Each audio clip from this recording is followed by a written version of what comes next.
Hey everybody, welcome back to Stringman Guitars. We're down here in the underground lair again with an RJ, I'm sorry, just bumped the microphone, RJ656 from Ibanez, the Prestige line. And a couple things that we want to do. We're going to go and we're going to lose the volume control here, move it here, get rid of the tone control, and then we're going to get a little plastic plug and stick that in there. He wants black, so we're going to put a black plug there. He said he keeps on hitting the, and I could see why. And he wants this set up to, oh, that's loose. We got to fix that. That's good.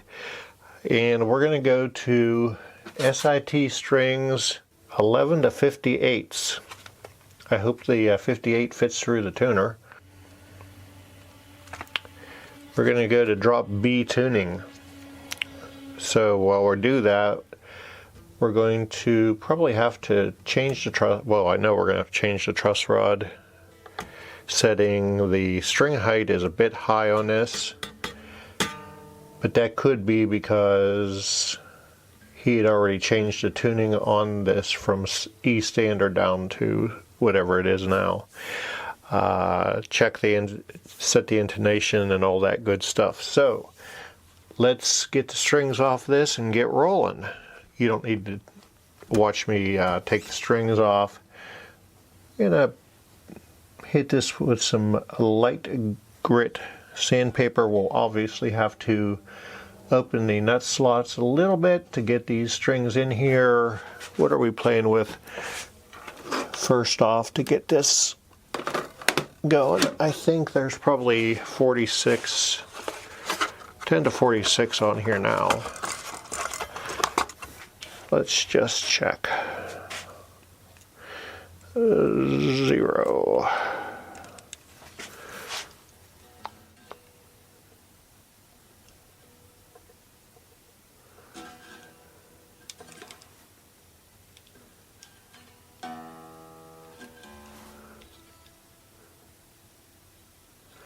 Looks like 10 to 46. Alright, boys and girls, so we've got our frets polished, our fingerboard oiled, and Ibanez sure does use a lot of black dye in their rosewood or their ebony fingerboard. Our 58 string, let's see if it goes through the tuner. And it does. So locking tuners, what we're going to do here is, and we also slotted our nut to accommodate these because it's slotted for a 10 to 46, so we had to widen those up with our nut files. I marked it with a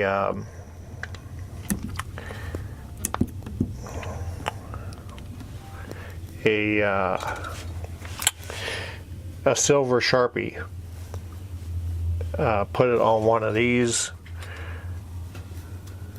things I use to apply my graphite grease in the nut slots, and to give me a place of where to stop so that I didn't change the depth of the nut slot. And whenever that disappeared, I knew I was deep enough and were wide enough. So then I used a little bit of very light sandpaper to just take the top of the what I marked off, so that he didn't have silver on the top of his nut slot. So let's see.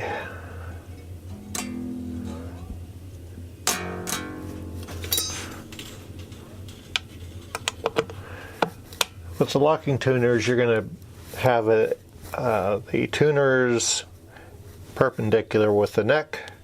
Is that the right word?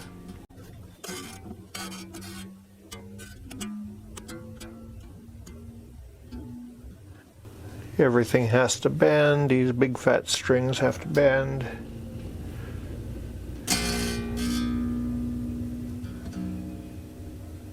So there's our B.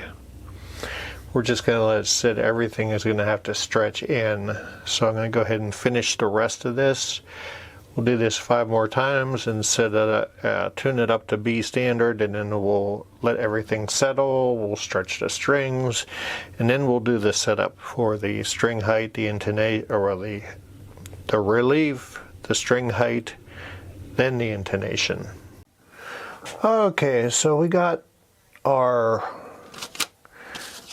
big old SIT strings in there, and we had adjusted our nut slots accordingly to accept the bigger strings, and then I went and measured it with the what is that, 19th thou feeler gauge, and noticed that the ordinarily tuned G string, which is now an E string, was sitting at about 22 thou, too high. It was pulling sharp whenever I fretted the 1st and 2nd fret. So we brought that string down, checked the B, which is now a G sharp, and it was pulling sharp as well. Checked that, and it was also measuring high. So we had to bring that slot down a little bit to 19th thou. Now everything is very cool at the 1st fret. Now that that's all settled, we can check our relief, and we're looking for 10th thou. And I know our string height's still too high, but let's check our relief at the body joint, which in this case is at the 19th fret. We're looking for 10th thou. And we got to tighten the truss rod because we are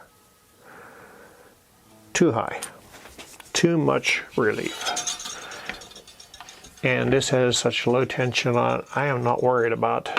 Well, actually, I do think I have to bring that. Can I get this wrench in there? Nah, let's not mess around.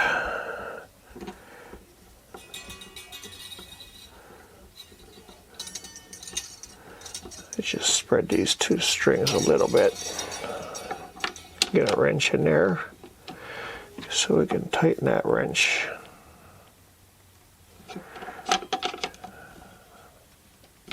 About a 1/4 of a turn. Now, trying to remember what we got. I should have wrote it down. This is a B.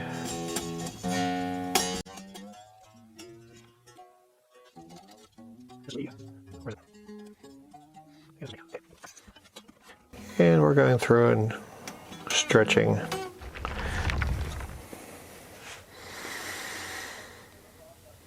Three, 5, 7. Oh, that's much nicer. That's right where we want it. Okay. Now, string height. We're looking for 4/64. And we're at 6/64. 5/64. Less than 5/64. Almost 4/64. 4/64.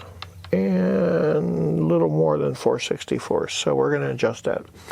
But it's dinner time, and we're going to let this adjustment settle in from the adjustment I just made, because wood has a tendency to move. So we're going to stick this in a stand and revisit this tomorrow. Okay, boys and girls, we're back with our Ibanez Prestige, and we've brought the saddles down, and we've achieved our 10 thousandths relief. These pickups are kind of like the EVH pickups, as in their direct mount. There's no springs and no adjustability, so you got to go by what you have. There's no adjusting them. And they're screwed directly down into the cavity. So let me just make sure. Once I made those adjustments and brought the string height down to the fat side of 4/64 across, that's where we're at.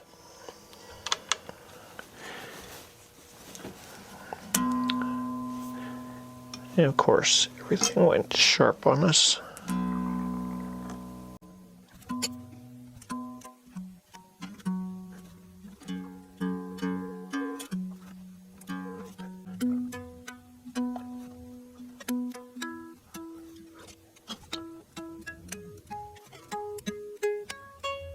Yep, intonation's right on. So our next step is get rid of that. We're done with that for the time being. Buddy wants to lose the volume control, not lose it, but move it to where the tone control is and get rid of the tone control.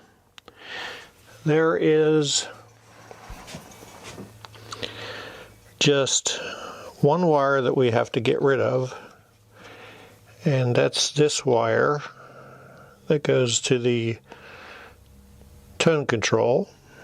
And down here at the bottom of the cavity is the ground that goes to the bridge. It's soldered onto right there. We got to move that to the back of this pickup.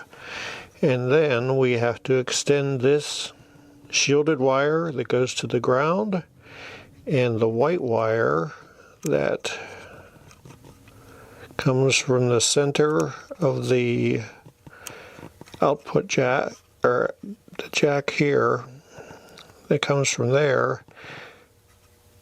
We have to extend that so that this pot will reach back here. So that's our next step. So I'm going to go ahead and take the knobs off and make the wires disappear. You don't need to watch me do all that stuff with my shaky hands, but that's essentially what we're going to do. Is we're going to move this jack here, extending those two wires, and remove the tone pot. This has a treble bleed circuit on it, and like I said, we just have to extend the two wires and move the ground from the bridge from here to here, and then move this whole thing down here. Sounds easy? All right, we'll see how much patience I have with it. Hey, welcome back to Stringman Guitars. It is the next day. We had to add length to 3 wires, and the volume control is now here, and there's an automotive plug here, so there's no more hitting that when we're playing. And I have it set on just a black face setting of this.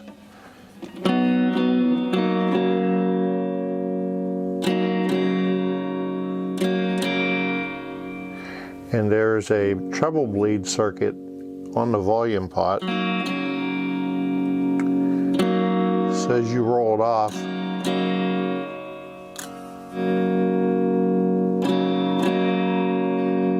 you really don't lose any of your signal. It doesn't dumb down the signal as you roll the volume down, and that was pre-installed on your volume cap from the factory. You can remove that if you want to. I suggest you keep it on. Works pretty good. Let's put it on the death metal setting of this little microcube.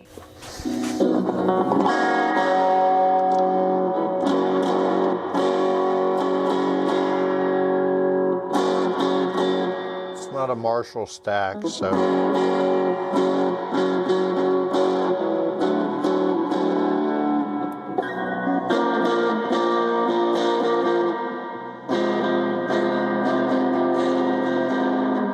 I don't play anything in drop B, so all I can do is demo the other 5 strings, I guess.